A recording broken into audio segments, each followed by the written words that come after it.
Hello everyone, welcome to my channel and today we are going to do revision chapter percentage and its application. उसमें G up to third question complete किया था. G में सब question. Fourth से start करते हैं. Fourth पे क्या है? Principal is not given, rate of interest is not given, time T is 4 years, simple interest SI is equal to ₹100, amount is ₹2600. तो यहाँ पे क्या करेंगे? पहले तो हमें प्रिंसिपल नहीं दिया है but we have got amount and simple interest. Amount is equal to principal plus simple interest, amount is equal to P plus SI. तो amount is 2600 which is equal to P plus 100. तो यहाँ पे हमें P मिल सकता है. P is equal to 2600 minus 100. तो इस 100 को प्लस 100 को minus with minus sign will take it to the opposite side. Therefore P is equal to 2600 minus 100. 0 0 0 0 6 minus 1 is 5 2. तो P is equal to 2500. 2600 minus 100 is 2500. तो we got the principal here. Now let's find out the rate of interest. SI is equal to PRT upon 100.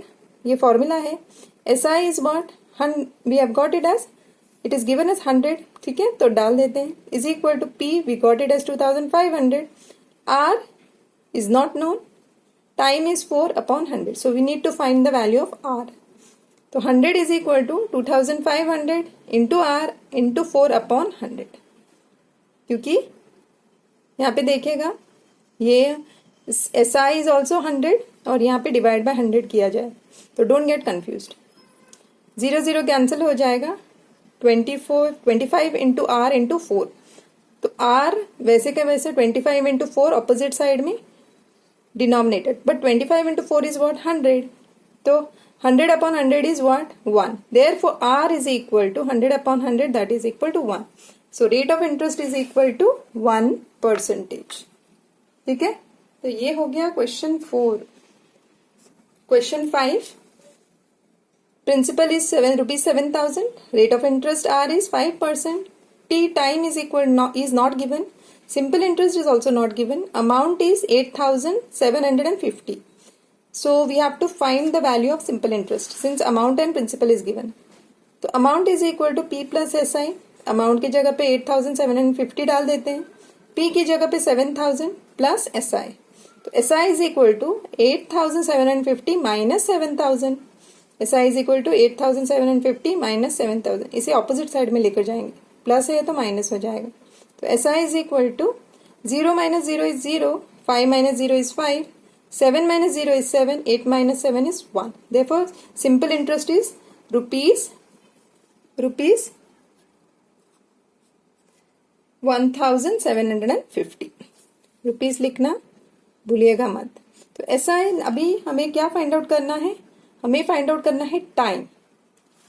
तो let's put SI as, we know that SI is equal to PRT upon 100. ये formula हमें मालूम है. तो SI की जगह पे 1,750 is equal to P 7,000 into R is given as 5. यहाँ पे देखिएगा 5 इंटू T अपॉन 100. सिंप्लीफाई करते हैं. 0 0 गेट्स कैंसल. तो 70 इंटू 5 इंटू T. करेक्ट. हम लोग अभी इजी सिंप्लीफाई करते हैं. T को वैसे का वैसे रखेंगे. 70 इंटू 5 को ऑपोजिट साइड में डिनोमिनेटर में. तो क्या होगा? T is equal to 1,750 upon 70 into 5. 0 0 gets cancelled. Okay. 5 1 जा 5, 5 3 जा 15, 5 5 जा 25, 35, 7 1 जा 7, 7 5 जा 35. Therefore, T is equal to 5 years. So after simplification, we get T is equal to 5 years. That is, time is 5 years. ठीक है. Next question is 6th question. Principal is ₹10,000. Rate of interest is not given. Time is 10 years. Simple interest SI is equal to ₹1,250. Amount we have to find. तो amount यहाँ पे find out करना है. We have got principal as well as simple interest. Amount is equal to principal plus simple interest. Principal की जगह पे हम लोग 10,000 डाल देते हैं प्लस सिंपल इंटरेस्ट SI की जगह पे 1,250. तो amount is equal to 0 plus 0 is 0, 0 plus 5 is 5, 0 plus 2 is 2, 0 plus 1 is 1. 1 plus 0 is 1. That is 11,250. 10,000 plus 1,250 is 11,250. So amount is rupees 11,250. Now we have to find the rate of interest. So SI is equal to PRT upon 100. SI की जगह पे 1,250 डाल देते हैं, is equal to principal 10,000 into R into 10 upon 100. हमें R मालूम नहीं है, तो यहाँ पे देखिएगा 0 0 कैंसिल हो गया, तो 100 into 10 और R, तो R वैसे का वैसा रहेगा. 100 into 10 डिनोमिनेटर में ऑपोजिट साइड में, तो R is equal to 1,250 upon 100 into 10 और 1000. तो एक जीरो कैंसिल हो जाएगा, यहाँ पे एक जीरो है और डिनोमिनेटर में भी एक जीरो है, तो 125 अपॉन 100. 125 अपॉन 100 यानी 100th पोजीशन पे हम लोग डेसिमल पॉइंट डाल सकते हैं. तो R इज इक्वल टू 1.25%. 100 है डिनोमिनेटर में, यानी कि न्यूमरेटर में 100th पोजीशन पे डेसिमल पॉइंट. तो rate of interest R is equal to 1.25%. ठीक है, ये हो गया 6th question. Last question. Principal is rupees 25,000. Rate of interest is 11%. Time T is not known. SI is also not given. Amount is rupees 30,500. तो हमें क्या find out करना है? SI. Amount is given, principal is given. तो amount is equal to P plus SI. Amount की जगह पे 30,500 is equal to P is 25,000 plus SI. तो SI is equal to 30,500 minus 25,000. 0 0 gets cancel. यहाँ पे देखिएगा 0 minus 0 is 0. 0 minus 0 is 0. 5 minus 0 is 5.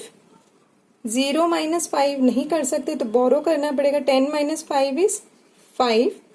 2 minus 2 is 0. That means SI is equal to rupees 5,500.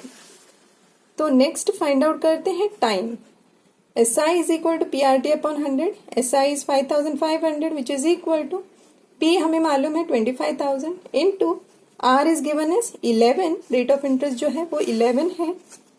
Okay, तो 25,000 into 11 into T upon 100. 0 0 cancel हो गया, तो 250 into 11 into T. T को वैसा का वैसा रखते हैं. 250 into 11 को हम लोग अपोजिट साइड में डिनोमिनेटर में लेकर जाते हैं. तो T is equal to 5,500 upon 250 into 11. ठीक है, तो 11 1 जा 11, 11 5 जा 55, 11 0 जा 0, 11 0 जा 0. ठीक है, तो 0 0 कैंसिल हो गया एक. 25 1 जा 25, 25 2 जा 50. तो time T is equal to 2 years. तो पूरा सिंप्लीफिकेशन के बाद 2 years आ जाता है. ठीक है, तो time is equal to 2 years. SI भी हमें मिल गया. तो इसके साथ ही question 7 of main question G complete होता है. Thank you so much.